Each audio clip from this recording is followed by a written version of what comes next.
Hello and welcome to another Python tutorial. This is just a short introduction to Python list. We finished up strings. It was a very long section of Python tutorials, but now we can move on to Python lists. And lists give us the ability to group together other objects in Python. Um, Lists are kind of similar to strings, but the only difference is they can be changed in place, and they're a lot more flexible than strings.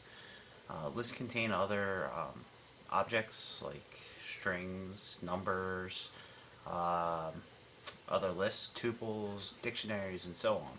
So in the next bunch of tutorials, Python tutorials, we are going to discuss lists and what we can do with lists and how to use lists.